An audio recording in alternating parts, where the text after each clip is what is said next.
Salut les petits loups, petite vidéo encore une fois. C'est un peu de voir comment ça se passe. Bon, ici ce serait, je pense que c'est Jonathan Arfi. Je pense que c'est un mec du CRIF, je crois. Je sais pas si c'est le président du CRIF. Il doit pas être loin des têtes des cadres du CRIF. Conseil des représentations juives de France là. Euh, et donc là qui est interrogé par Pascal Pro. Donc là, hein, on va voir ce qui va se passer, mais ça peut être intéressant. Hein. Ça peut être intéressant, hein, ça va voir. Hein. Bon, le titre c'est le carburant de l'antisémitisme, c'est la haine d'Israël. Ça c'est pas faux ça en fait. Est-ce que ça c'est pas faux comme phrase ça. Hein, bon, on va voir. Parce que c'est vrai que l'augmentation, je dis ça, l'augmentation de tous les actes antisémites là sur il y a un mois, c'est depuis que le conflit Israël-Palestine est en train de se on dirait-je de reprendre quoi. Donc c'est vrai qu'il pourrait avoir un lien. Hein. C'est pas fou, c'est pas fou. Voilà. 18 actes antisémites ont été recensés depuis le 7 octobre. Dans une seconde, nous serons avec Jonathan Arfi, qui est le président du CRIF, le Conseil représentatif des institutions juives de France. Mais je vous propose d'écouter Abdelali Mamoun. Il est imam de la Grande Mosquée de Paris. Il était ce matin chez nos confrères de RMC. Et ce qu'il a dit, évidemment, pose problème. Mais Ce qu'il a dit évidemment pose problème. Qu'est-ce qu'il a dit? Qu'est-ce qu'il a bien pu dire? Pourquoi est-ce que ça pose problème? même s'il ne dit pas clairement les choses, sans doute, mais où sont ces actes antisémites en France, dit-il? Et en disant ça, il sous-entend que c'est Oula, est-ce qu'il serait pas un peu négationniste? Bah, en même temps, moi je me pose la question aussi, les mecs. Hein. Je suis pas en train de dire qu'il n'existe pas, mais je suis en train de voir, faudrait qu'on me les donne, qu'on en parle, parce que là, on balance des chiffres, mais qu'est-ce qui se passe concrètement, quoi? Voilà, et en dehors de ces 1000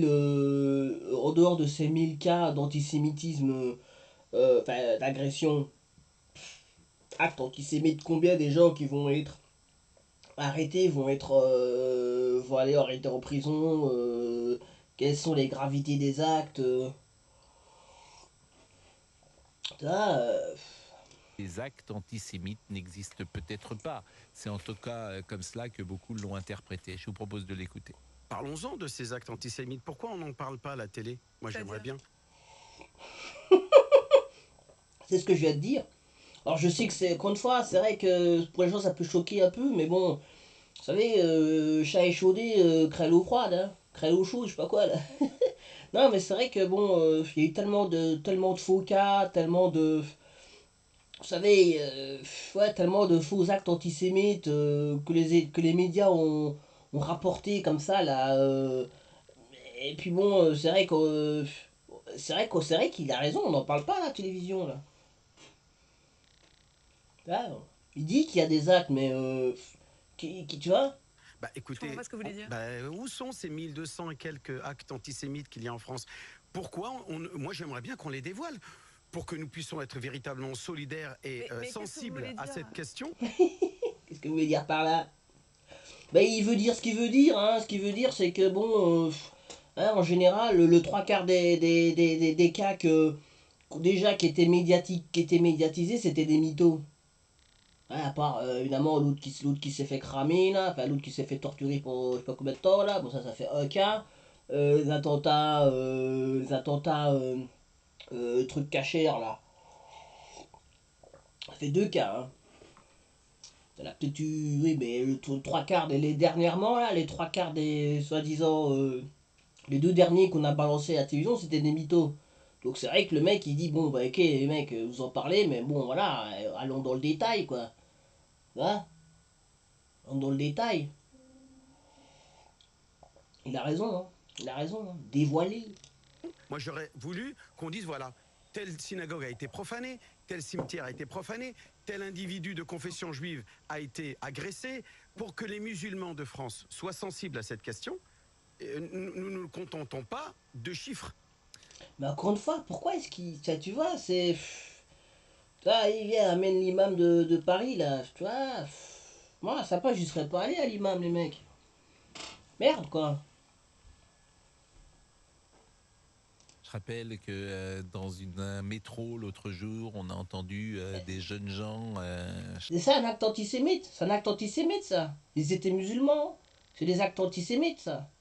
Ouais, c'est juste trois petits, c'est juste 10 petits cons qui chantent dans le métro. Enfin, je veux dire, c'est un acte antisémite, ça. Tu vois quoi. Enfin, tout est confondu. Les mots n'ont plus de sens. Je veux dire, ouais, mais comment définir un acte antisémite? Je sais pas moi. Moi, je me dis comme ça directement. Je me dis bon, c'est agression physique. Agression physique. Tu vois. Après, tu vois ce que je veux dire. Là. Ça dit petits cons qui chantent, c'est les supporters comme les supporters de foot, quoi, tu vois, ils insultent l'équipe en face, tu vois, c'est ce niveau-là, quoi, les mecs, hein, c'est pas, ça va pas plus haut, hein. Chanter des slogans ou des refrains hostiles aux Juifs. Nous sommes avec Jonathan Arfi. Bonjour, monsieur Arfi. Bonjour. Bonjour. On voit bien que le climat en France va se crisper et on a l'impression que chaque jour, nous montons d'un cran. Et aujourd'hui, monsieur Mamoun, imam de la grande mosquée Monsieur de... Mamoun, Monsieur Mamoun, Mamoun, il fait, tu vois, bon, voilà, quoi. C'est pour ça, les mecs, ça sert à rien d'y aller, hein, ça sert à rien, hein. Quoi que tu dises, de toute façon, hein, si t'es pas là en train de dire, oh, tous les musulmans sont antisémites, ou oui, en fait, ce qu'ils veulent, en fait, c'est pas vraiment ce qu'ils veulent, en fait. C'est quoi qu'ils veulent, en fait, fondamentalement? Ils veulent qu'il n'y ait plus d'actes antisémites. Qu'est-ce qu'ils veulent, en fait? Tu vois, ils amènent l'imam, là, c'est quoi le message? Vas-y, c'est les musulmans. Parce que la théorie, ce serait que les musulmans, c'est eux qui propagent l'antisémitisme aujourd'hui. Donc, toi, t'es là, ouais, ok. Donc c'est quoi le projet? Donc tu fais quoi? Je veux dire, c'est tous les musulmans? Non, ah c'est une partie. Quelle partie? Ouais, c'est un peu les foudègues, non? De la partie des musulmans qui font ça. Ah, je sais pas, franchement. Paris remet en cause de manière implicite, au fond, Il y a implicite. les actes Et antisémites non, qui il ont... remet pas en cause, hein. Il remet pas en cause, là, Pascal. Là, t'exagères. Ce qu'il te dit, c'est vas-y, viens, on en parle des actes. Donnez-moi un exemple et on en parle. Tu vois, en fait, il met un coup de pression, en fait, hein. L'imam, là. Il met un coup de pression, vas-y, il dit, vas-y, les actes, hein, t'en parles tout le temps, là, vas-y, donne-moi un acte. Tu vois? Ah, donne-moi un acte, et puis surtout, deux, qu'on puisse prouver que c'est un musulman qui l'a fait. Moi, je suis désolé, mais il a raison, l'imam. Il a raison, hein.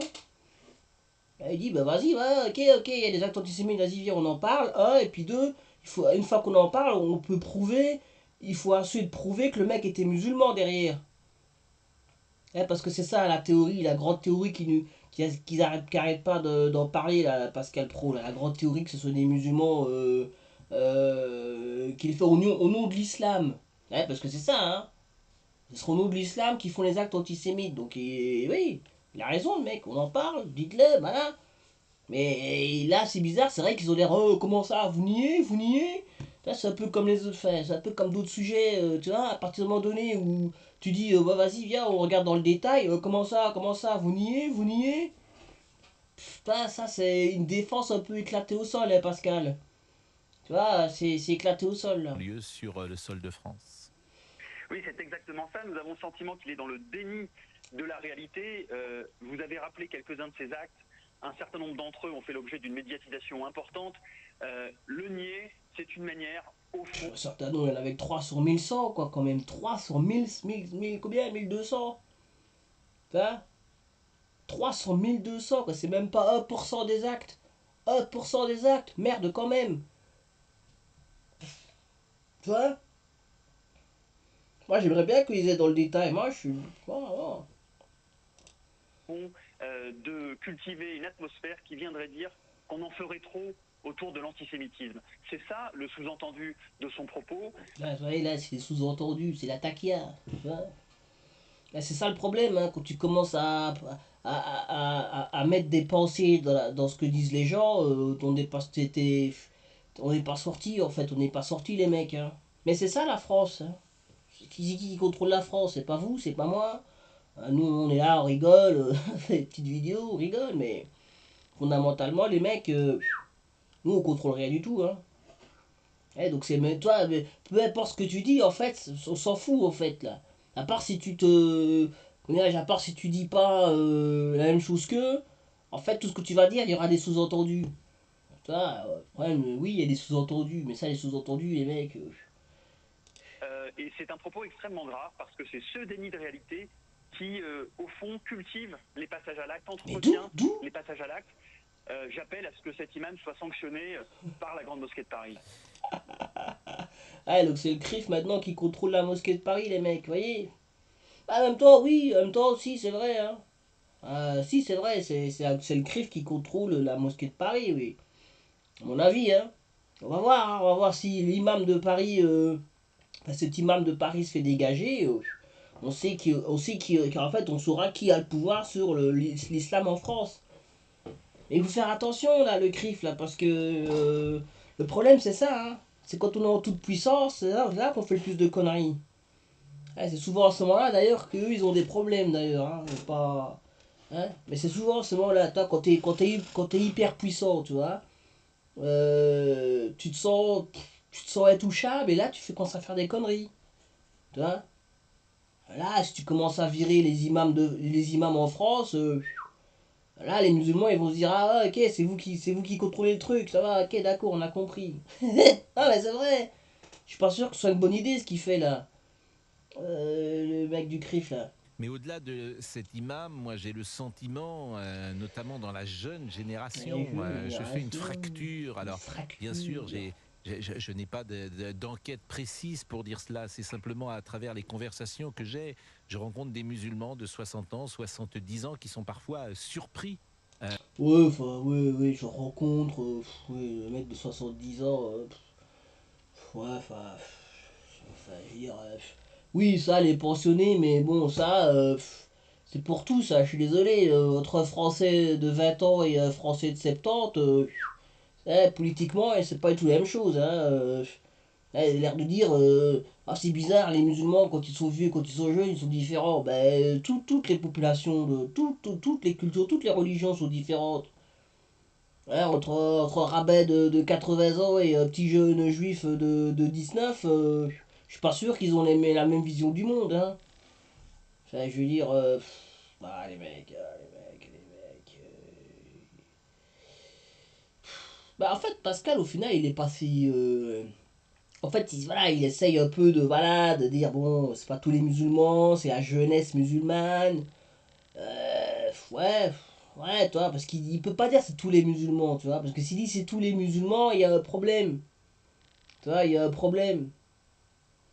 Donc il essaye de segmenter le marché, tu vois, il se dit, bon, si je dis que c'est les jeunes, on va pas me faire chier, quoi, tu vois. Non, mais c'est vrai, puisque c'est tous les jeunes musulmans, tu vois. De voir leurs enfants ou leurs petits-enfants avoir un rapport différent à la France, disons-le, à la religion juive également. Mais ils sont pas juifs, ils sont musulmans. Que aujourd'hui on a une forme de crispation peut-être des communautés.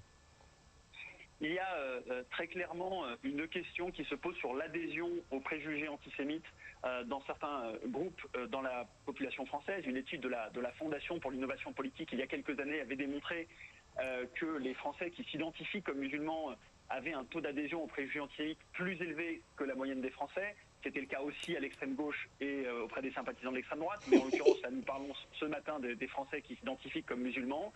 Et ce taux-là est encore plus élevé chez les jeunes générations. Ce qui veut dire que pour la... Les jeunes générations, ils sont sur Internet, tu vois. Par exemple, là, sur le conflit, là, c'est vrai quand même, réfléchissons, là, imaginons que ce soit un problème démographique. Admettons. D'accord? Bon. Un vieux de 70 ans, un vieux musulman de 80, je sais pas, on a 60 ans, 70 ans, il regarde la télévision, tu vois. Il regarde la télévision. Un jeune aujourd'hui de 18, 19, 20 ans qui est musulman, qui sait parler arabe, et peut-être qu'il sait parler anglais aussi, ben, il a une vision qui est complètement différente. Il a peut-être une vision sur le monde qui est différente, une perception qui est différente. Donc, et puis en plus, il vit pas du tout dans la même société. Hein, il y a 70 ans, le problème de l'islam ne se posait même pas, tu vois. On n'en parlait pas, tu vois. Il y avait peut-être Jean-Marie dans un coin qui, bon, lui, hein, ça a toujours été un peu comment dirais-je, son gagne-pain, quoi, tu vois. À l'époque, il disait, ouais, 1 million de chômeurs, 1 million d'immigrés, tu vois. C'est ça, ce slogan qu'il disait à l'époque, hein. Faut pas. Ouais, ça valait pas plus haut que ça, hein. Puis il avait un gagne-pain, quoi, Jean-Marie. Mais les autres, ouais, bon, il y a eu du travail. Enfin, c'était une France qui était tout à fait différente, hein. Aujourd'hui, c'est vrai, là, t'as eu les gilets jaunes, t'as eu le Covid, puis là, t'as le conflit israélo-palestinien. Tu vois, entre le jeune musulman, qu'est-ce qu'il voit là aujourd'hui? Tu vois, il regarde pas TF1, lui, peut-être qu'il regarde TF1, mais peut-être qu'il regarde Al Jazeera, peut-être qu'il est sur Internet, il est sur YouTube. Sur YouTube, il y a des. Allez, si tu dis, s'il parle anglais, il y a des youtubeurs qui parlent de ça, des spécialistes, des experts, des géopoliticiens qui parlent des conflits. Tu vois, donc, après, ça veut pas dire que ça le rend antisémite, mais peut-être qu'il a une vision qui est tout à fait différente de Papy, tu vois, là. Ouais, je veux dire, ouais, j'ai fait, je sais pas.